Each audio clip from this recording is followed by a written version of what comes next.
이번 선거 이후에 변화한 것들이 몇 가지가 있는데 그중에 많은 언론들이 오늘 꼽고 있는 한 장면은 바로 이 장면입니다. 서울시장은 오세훈 시장이 압도적인 재보궐선거 때 당선이 됐지만 오 시장이 이렇게 호소한 바 있죠.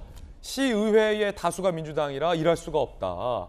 이런 일도 시의회에서 있었습니다. 한번 보시죠. 서울시 정책이 폄훼되는 현실에 대해서 서울시가 엄중하게 대처하기를 촉구합니다. 위원장님, 마이크 좀 켜주십시오. 마이크 좀 켜주십시오. 시차가 있으면 오해가 생깁니다. 다음 때 하시죠. 오늘 문제 제기한 것은 이 자리에서 말씀을 드려야 오해가 풀립니다. 다음에 다른 발언을 통해서 그렇지 않습니다. 무엇이 두려워서 저한테는 묻지 못하십니까? 무엇이 두려워서 그렇게 하고 마무리하고 내려가십니까? 무엇이 두려워서라니요. 그건 반칙입니다.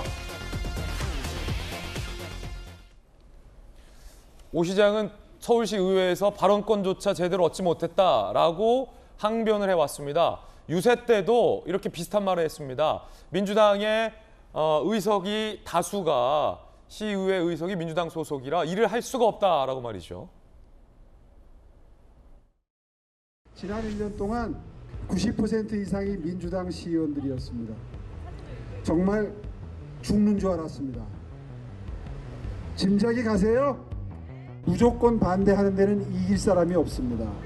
제가 옛날에 얼굴이 좀 잘생겼었는데 폭삭 무들었잖아요. 아직 쓸만해요? 계속 쓸만하게 만들어 주실 거예요?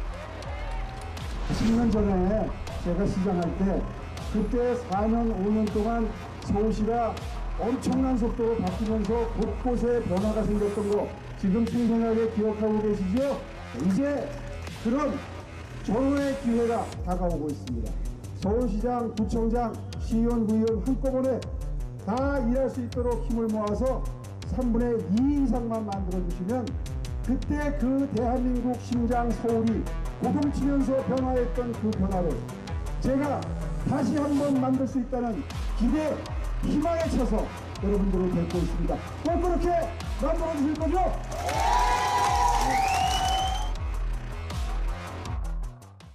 자, 이번 선거로 서울시 의회 의석이 민주당 다수에서 어떻게 바뀌었을까요? 변화는 있었을까요? 선거 결과 함께 보시죠. 자, 어제는 저희가 보도해드렸는데 서울시 의회 의석수 변화를 보시면은 지금까지 서울시 의회는 민주당이 102석, 110석 중에서 102석이 민주당 소속의 시의원들이었고 이번 선거로 국민의힘이 76석을 확보했습니다. 그래서 112석 중에 서울시 의회의 76석, 다수를 3분의 2 정도를 국민의힘이 차지하게 됐습니다. 서울시 부시장 하셨던 김영주 의원님, 네. 오 시장 이야기로는 저렇게 서울시 의회 다수를 민주당 시의원들이 갖고 있어서 예컨대 논란이었던 TBS 예산을 서울시 시장이 조정을 하면 감액을 해놓으면 민주당의 시의회가 TBS 예산은 늘려놓고 오 시장이 하겠다는 정책 예산은 줄이고 이런 보도가 사실 많았는데 어떻게 보십니까?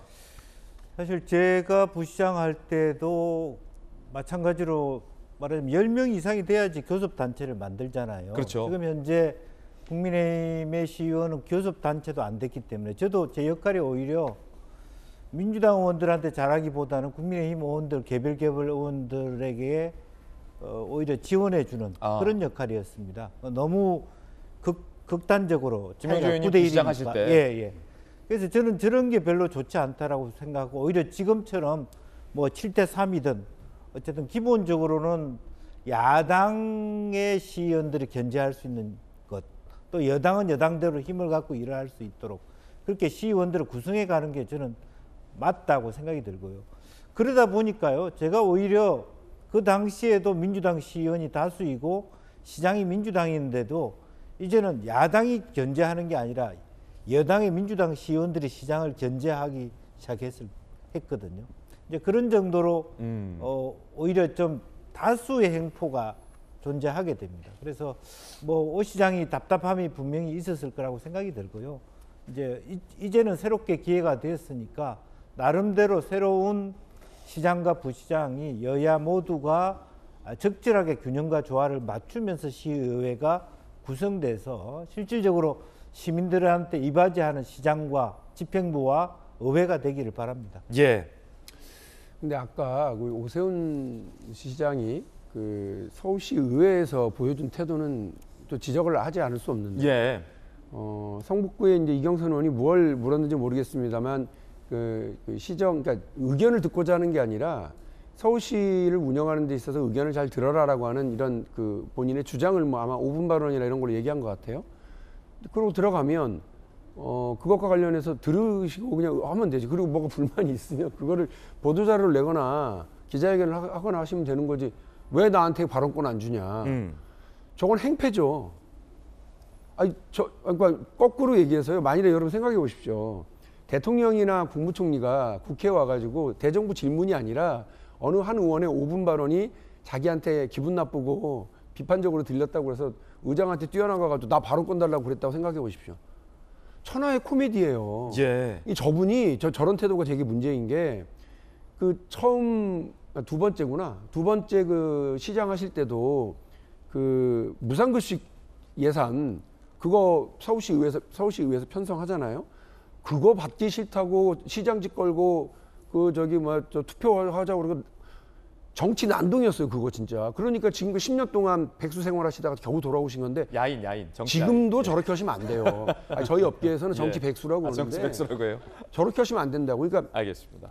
만일에 의견이 좀 다르더라도 의회 의견은 좀 들으시는 게 맞다고 저는 보고요. 지금도 계속 의회 탓 때문에 하고 그러려고 그러시면 그 정치가 제대로 되겠어요. 예. 대권주자 반열이시라던데 이제 좀 그 정치 좀 대국적으로 합시다. 대국적으로 하자. 예. 하나의 장면만 놓고 너무 좀 과한 비판한 것 같아서 균형감 있게 좀 얘기를 드리고 싶고요. 반론. 의회 내에서 100석이 넘는 민주당 의원들이 예상부터 시작되고 있는 발목 잡기가 심했다는 건 서울시는 누구라도 알 수 있는 내용일 겁니다.